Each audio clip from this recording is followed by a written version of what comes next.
안녕하세요. 시험 합격을 위한 가장 확실한 지름길, 소방언론의 핵심만 정확히 짚어드리는 시간입니다. 오늘은 소방언론에서 이 파트에서는 무조건 한 문제 나온다고 하는 바로 그곳이죠. 제7강 점화원에 대해 제대로 한번 파헤쳐 보겠습니다.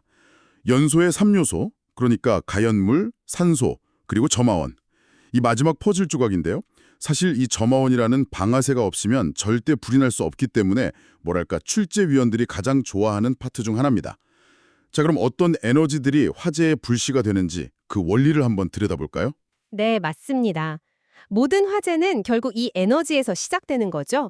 점화원이라는 게 최소 발화 에너지 이상의 에너지를 가연몰에 공급해서 연쇄 반응을 일으키는 그런 역할을 하는 거거든요. 종류가 워낙 다양해서 그냥 외우려고 하면 금방 헷갈리지만 사실 크게 보면 딱 세 가지 덩어리로 나눌 수 있습니다. 전기가 일으키는 불씨, 또 물리적인 힘이 만드는 불씨, 그리고 화학 반응 스스로가 만들어내는 불씨. 이렇게 전기적, 기계적, 화학적 에너지원으로 나눠서 접근하면 훨씬 체계적으로 이해할 수 있습니다. 특히 시험에서는 특정 점화원의 예시나 방지 대책을 묻는 문제가 자주 나오니까요. 그중에서도 수험생들이 가장 헷갈려하고 또 출제 빈도도 가장 높은 게 바로 전기적 점화원 같아요. 종류도 6가지나 되잖아요. 이걸 그냥 유도열, 유전열, 저항열 이렇게 글자만 외우면 막상 시험장에서 생각이 잘 안 나더라고요. 정확합니다. 핵심은 이 6가지가 결국 전기가 원래 가야 할 길을 벗어나서 엉뚱한 곳에 열 에너지를 방출하는 여러 가지 방식이다. 이 큰 그림을 이해하는 겁니다. 첫 번째, 유도열은 전선 주위의 자기장이 변하면서 주변 금속에 열을 만드는 현상이고요. 두 번째, 유전열은 절연체가 오래돼서 미세한 전류가 새어나오면서 스스로 뜨거워지는 현상입니다. 오래된 휴대폰 충전기 그냥 꽂아만 둬도 약간 따끈따끈해지는 거? 그거 생각하시면 쉬워요. 그 충전기 비유가 확 와닿네요. 그게 바로 유전열의 일종이군요. 네, 맞습니다. 그럼 우리가 가장 흔하게 생각하는 전기열은 저항열이겠군요. 전기가 전선을 지나가면서 열을 내는 거요. 바로 그거죠. 백열전구나 전기장판이 바로 이 저항열을 이용한 거고요. 네 번째는 아크열인데 이건 전기가 공기 중을 건너뛰면서 발생하는 고열의 불꽃입니다. 용접할 때 튀는 불꽃, 그게 대표적인 아크열이죠. 전선이 끊어지려고 하거나 접촉이 불량할 때 지지직 하면서 스파크 튀는 것도 마찬가지입니다. 아하. 그리고 5번째가 오늘 아주 중요하게 다룰 정전기열, 마지막 6번째가 자연의 아크라고 할 수 있는 낙뢰, 즉 번개입니다. 이 6가지 종류를 아는 것도 중요하지만 그중에서도 정전기는 거의 단독 문제로 나올 만큼 중요하죠. 아니, 보이지도 않는데 어떻게 그렇게 큰 볼을 낼 수 있는 건가요? 그게 바로 정전기의 무서운 점입니다. 정전기의 핵심 키워드는 딱 두 개, 부도체와 축적이에요. 전기가 잘 통하지 않는 부도체, 예를 들어 옷이나 플라스틱 같은 것들을 마찰시키면 전하가 발생하는데 이게 빠져나가지 못하고 한 곳에 계속 쌓이는 겁니다. 그러다 전압이 한계치까지 높아지면 쌓여있던 에너지가 한꺼번에 공기를 뚫고 방출되면서 불꽃, 즉 스퍼크를 만들죠. 이 작은 불꽃이 주변의 가연성 가스나 유증기를 만나면 바로 대형 화재로 이어지는 거고요. 그러니까 스파크가 그냥 갑자기 뿅 하고 생기는 게 아니라 보이지 않는 에너지가 차곡차곡 쌓였다가 터져나오는 어떤 과정의 마지막 단계인 거군요. 정확합니다. 그래서 시험에 정전기 발생 과정 4단계의 순서를 묻는 문제가 자주 나오는 겁니다. 그냥 외우지 마시고 이 이야기를 떠올려 보세요. 1단계, 전하 발생. 옷을 비비는 것처럼 마찰로 전하가 만들어집니다. 2단계, 전하 축적. 부도체라서 전하가 도망가지 못하고 몸이나 물체에 계속 쌓여요. 전압이 점점 올라가겠죠. 3단계, 절연 파괴. 쌓인 에너지가 너무 커져서 더는 참지 못하고 공기라는 절연체를 뚫고 터져 나옵니다. 이게 바로 그 방전이죠. 그리고 마지막 4단계, 점화. 이 방전 에너지가 불씨가 되어서 화재를 일으킵니다. 발생, 축적, 파괴, 점화. 이 흐름을 꼭 기억해 두세요. 그럼 이 위험한 정전기를 막으려면 어떻게 해야 할까요? 이것도 보기로 정말 자주 등장하잖아요. 막는 방법도 원리는 간단합니다. 전하가 축적되지 못하게 하면 돼요. 가장 확실한 방법은 접지입니다. 전기가 쌓일만 하면 즉시 땅으로 흘려보내는 고속도로를 깔아주는 거죠. 주유소에 있는 그 정전기 방지 패드, 그게 바로 이 원리입니다. 맞아요. 그런데 플라스틱 통처럼 접지가 불가능한 부도체는 어떡할까요? 그러게요. 전기가 안 통하는데 접지가 소용이 없잖아요. 그럴 땐 주변 환경을 바꿔주는 겁니다. 두 번째 방법, 상대 습도를 70% 이상으로 유지하는 거예요.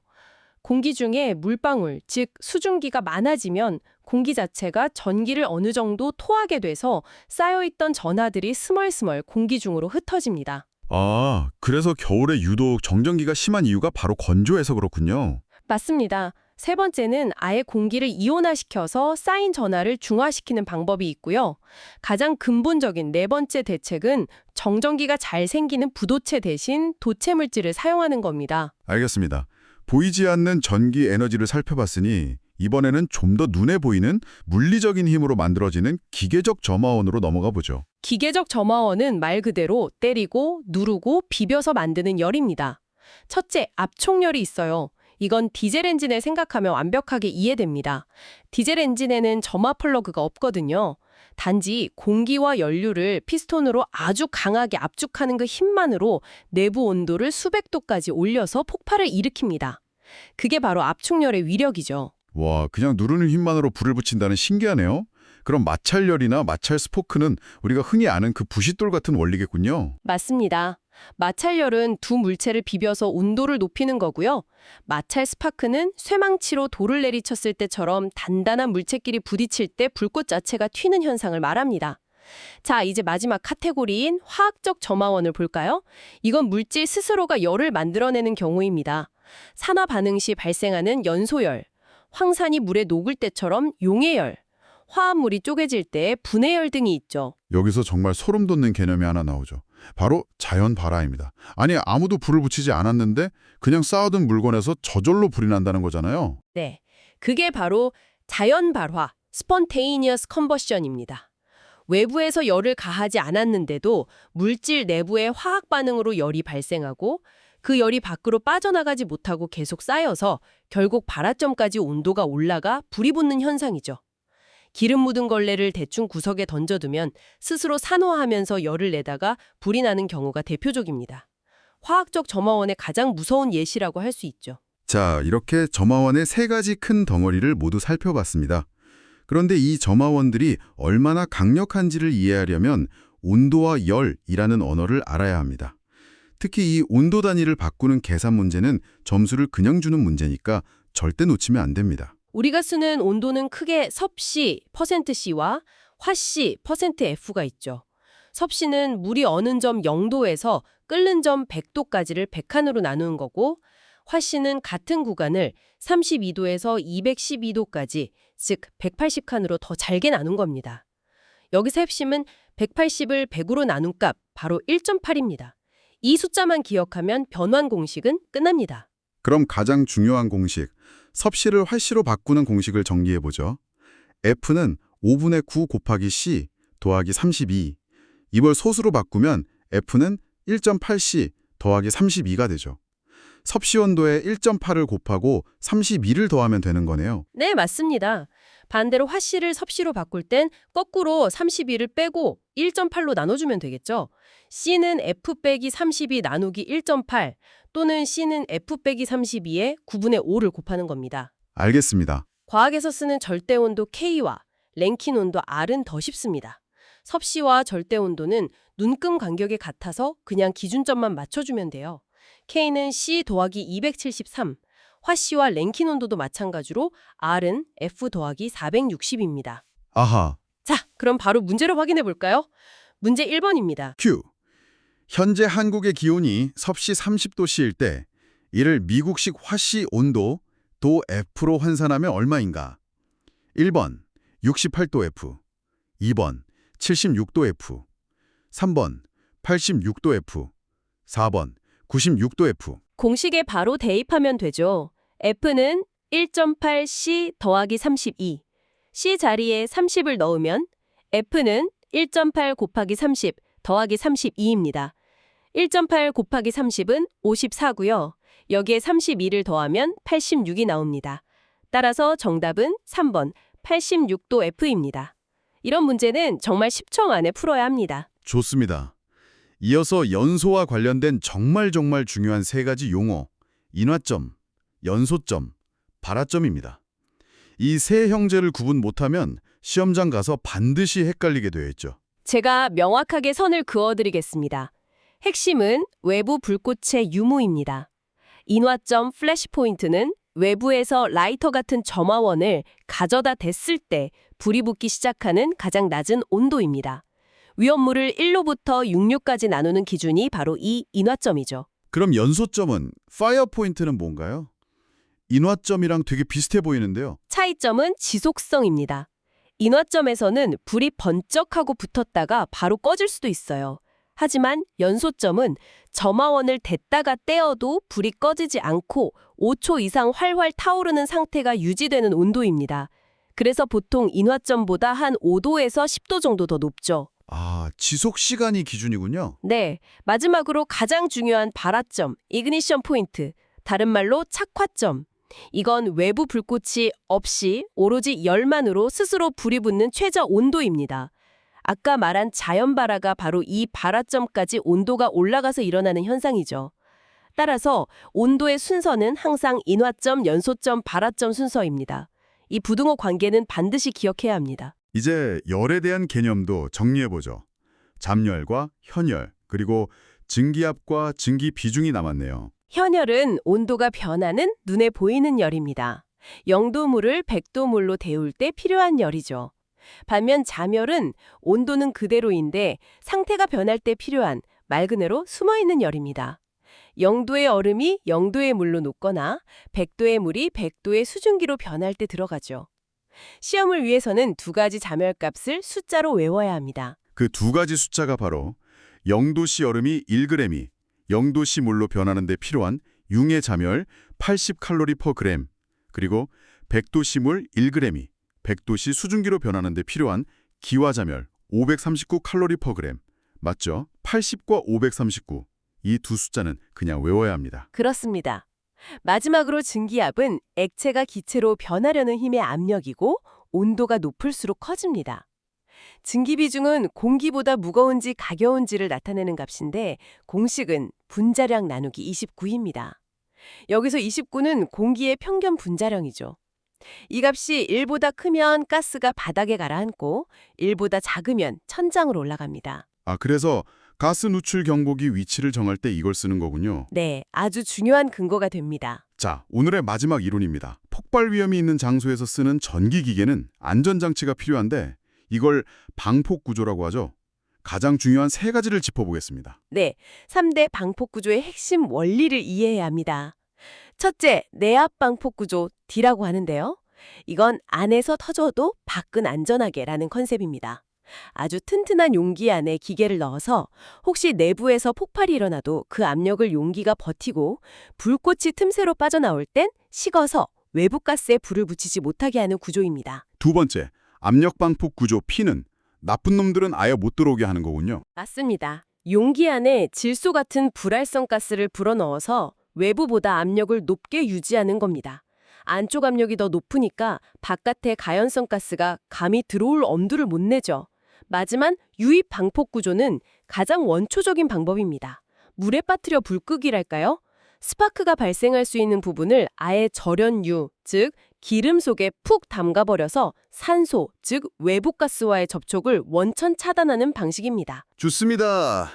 이제 오늘 배운 모든 내용을 문제풀이로 최종 점검해 보겠습니다. 속도감 있게 가볼게요. 문제 2번입니다. Q. 다음 중 발화점, 즉 착화점이 가장 낮은 물질은 무엇인가? 1번 이황화탄소 CS2, 2번 가솔린, 3번 목재, 4번 철. 이건 대표적인 저발화점 물질을 아는지 묻는 문제입니다. 이황화탄소는 발화점이 100도씨도 안 될 정도로 매우 낮아서 끓는 물만 부어도 스스로 불이 붙을 수 있는 아주 위험한 물질입니다. 정답은 1번입니다. 바로 이어서 문제 3번입니다. Q. 가연성 액체가 점화원, 즉 불꽃을 접했을 때 연소가 시작되는 최저 온도를 무엇이라 하는가?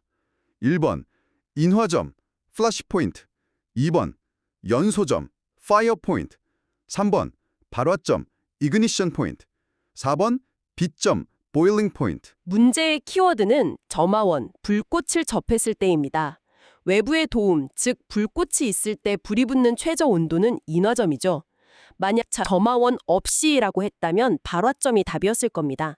정답은 1번 인화점입니다. 오늘의 마지막 문제 4번입니다. Q. 다음 중 정전기 방지 대책으로 옳지 않은 것은 1번 접지를 실시한다. 2번 공기의 상대 습도를 70% 이상으로 유지한다. 3번 부도체, 즉 절연체 물질을 적극 사용한다. 4번 공기를 이온화한다. 앞에서 정전기는 부도체에서 발생하고 축적되는 게 문제라고 했습니다.